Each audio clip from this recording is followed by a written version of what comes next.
Well, hello there, my human friends. My name is Arcturus Valen Fortis. I am from the Celestius Luminus Tribe in the realm of light. I am a warrior, a teacher, and today I'm a pilot. I am here to teach you about the warrior's mindset from the bridge of my ship. Today's lesson is all about tools to use for growth and resilience. I will let you know that the multiverse has changed, and everyone's idea of a warrior is different, and that is okay. These tips can be used by any species whatsoever in order to have a warrior's mindset, to grow, to be resilient, to be strong. War is coming, my friends, across the multiverse, and that is where I am headed now. But before I engage the FTL drive, I figured we'd get in some class time.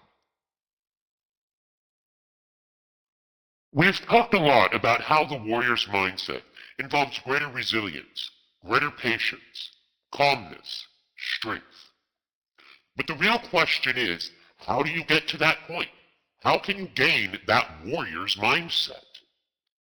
Hopefully by now you understand what a warrior's mindset is and what it means in a broader context.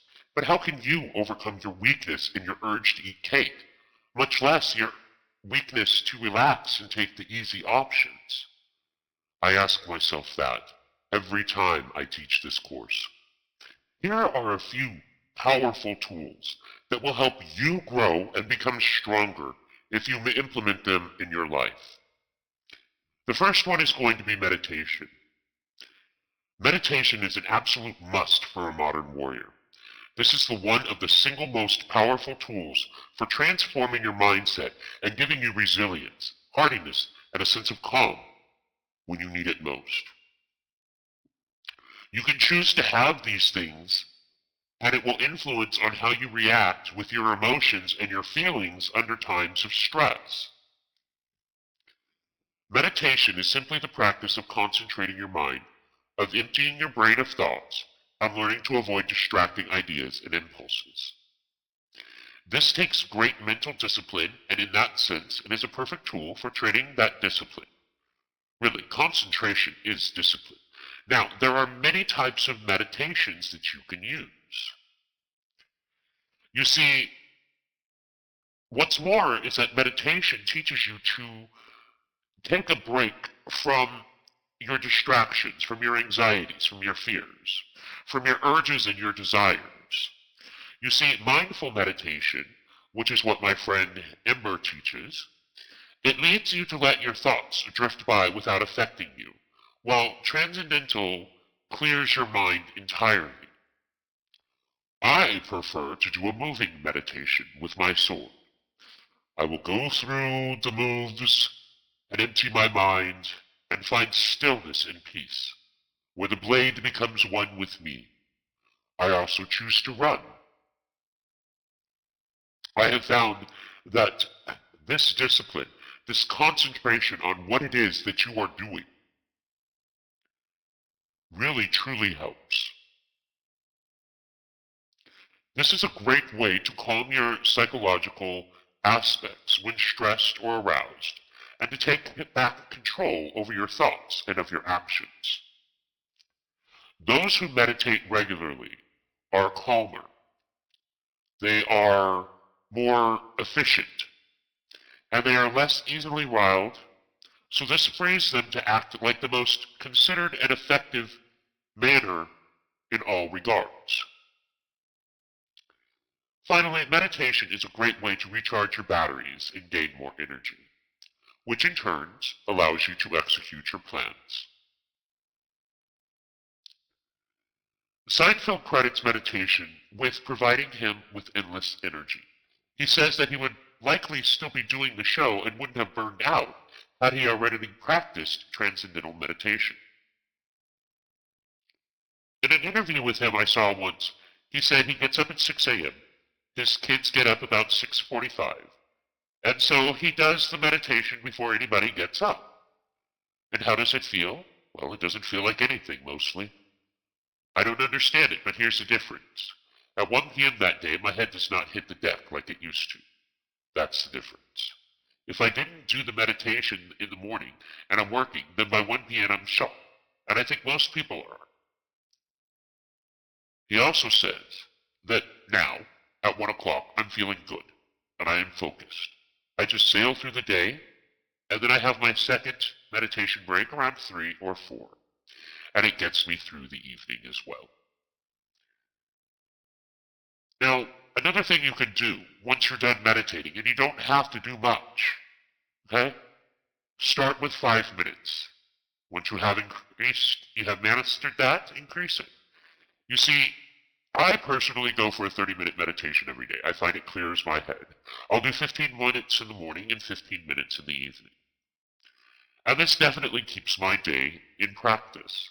Throughout the day, I'm going to be using my next tip that I'm going to be giving you, and that is correct breathing. You see, another tool that you can use to regain your composure and enter the warrior's mindset at will is correct breathing. This means belly breathing, breathing from your diaphragm first and taking deep, deep breaths. This calms your nervous system and puts you into the rest and digest state. It's the perfect way to overcome anxiety, and it's simply by breathing. Another tool that you can use once you are in that calm, peaceful, resilient place is grab your finger. This would be the middle finger on your power hand. Now, when I mean your power hand, this is the one that you write with. This is the one that you do things with. Most people have a dominant hand. That would be your power hand. So, take your power hand and grab the knuckle on your other hand right below the joint before the actual hand itself. Okay? So right below the knuckle joint on your middle finger with your power hand on the other hand. Grab that and press in so that it is comfortable, but there is a firm pressure. At that point, take a deep breath in, hold it, and let it out.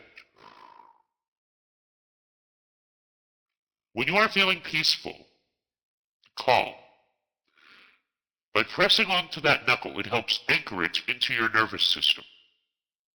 So if there is an issue, you can press on that same area, and you can breathe, and it will automatically help you enter into that warrior state also. Now, another thing that a lot of warriors do are cold showers. You see, cold showers increase your metabolism. They help you produce more testosterone, and they cause a flood of adrenaline. They can actually strengthen your immune system also. In other words, they're actually good for you and a great way to start your day.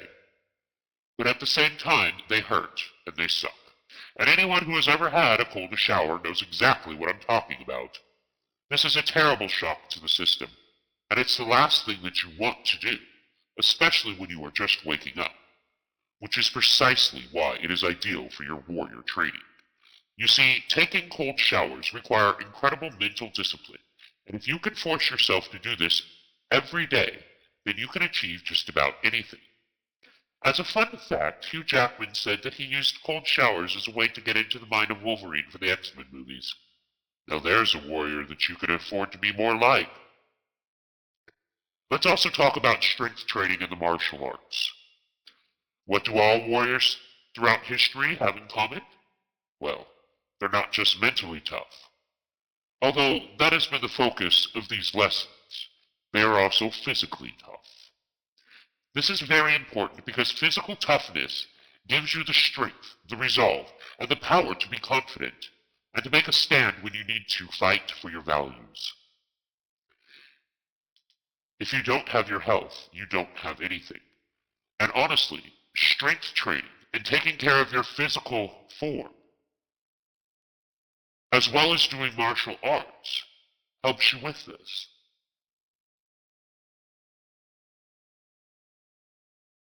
It is important, where possible, not to fight, but actually being a formidable physically